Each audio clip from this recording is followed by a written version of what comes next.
What is up, guys? Let's get to it. I got another great video for you guys. This is going to be such a powerful video. If you're seeing the title of the video, God's thoughts are not your thoughts.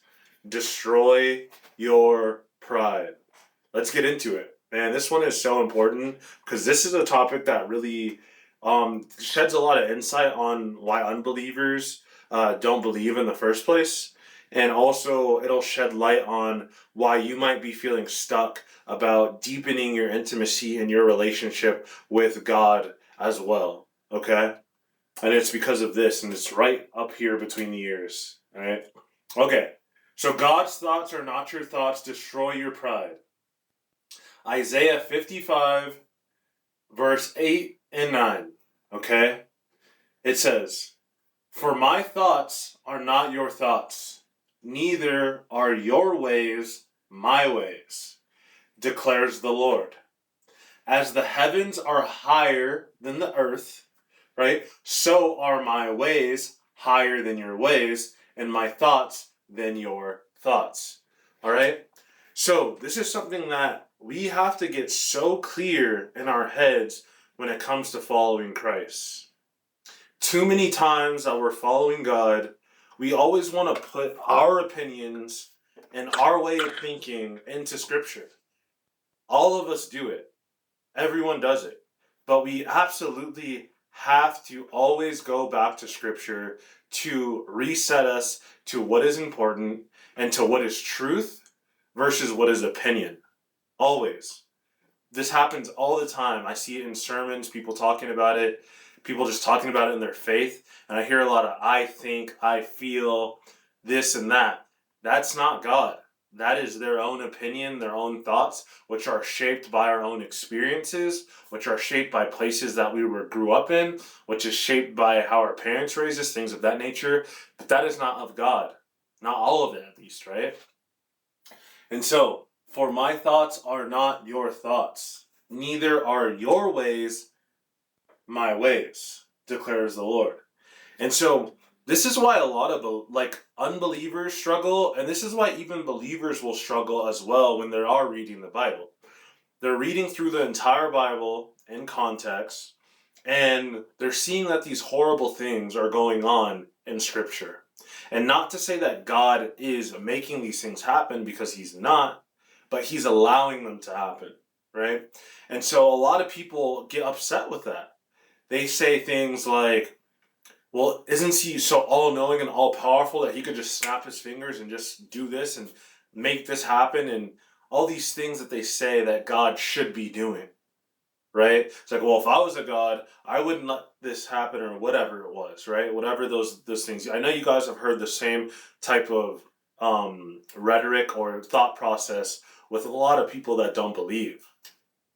But see, that's the thing, is they don't understand that God He transcends our human way of thinking. He transcends our own thoughts. He transcends all of that. He is 20 million steps ahead of us before we ever come to the conclusion of something. And so we have to get that through our little pea-sized brains, that God's thoughts are not our thoughts. And the way that you would want to do something is not the way that God intends it to be, right? And that's why when Proverbs 3, verse 5 through 6, right? "Trust in the Lord with all your heart, and all your ways, and all your ways acknowledge God," right? Acknowledge Him, and He shall direct your paths, right? That's having faith in God, true faith in God. And a lot of people are not able to put their pride aside.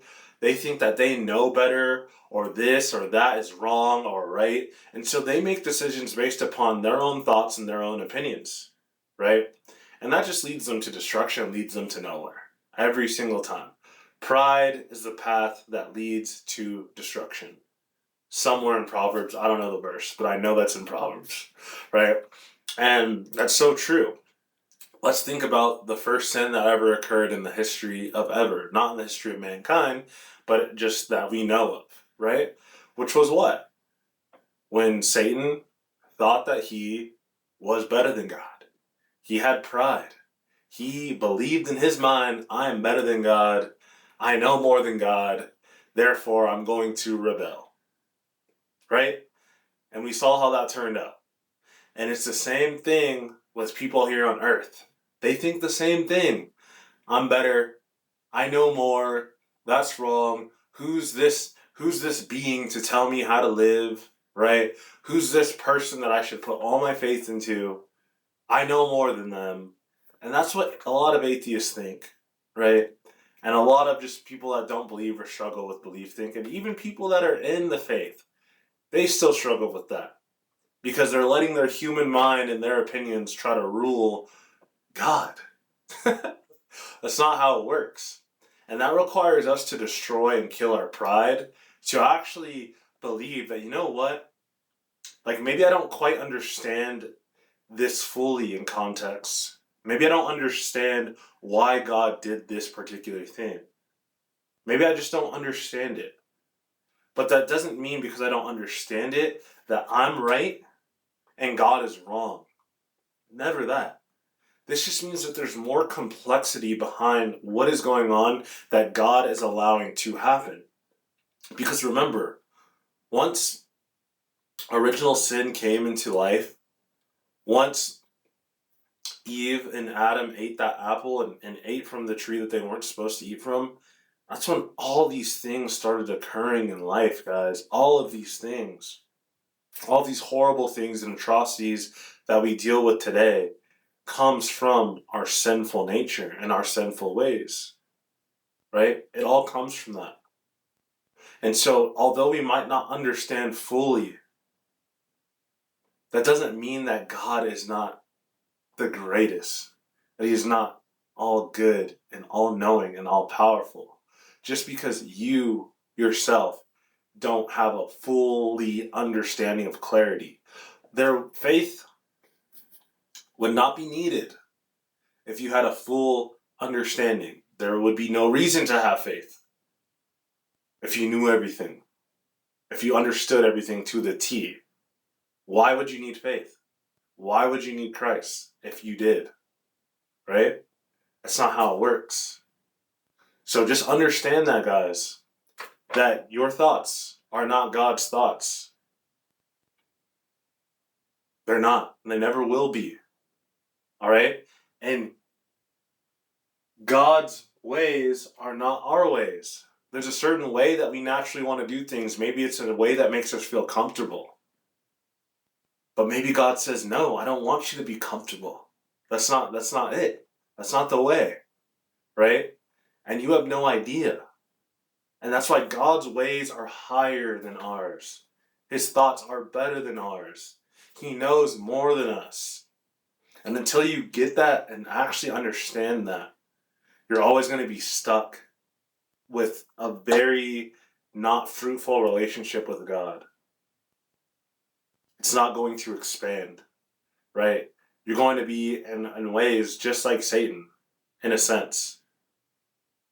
Just in the way that you think you know more, or you think your thought process is better. You're trusting in yourself, not in Jesus, not in God.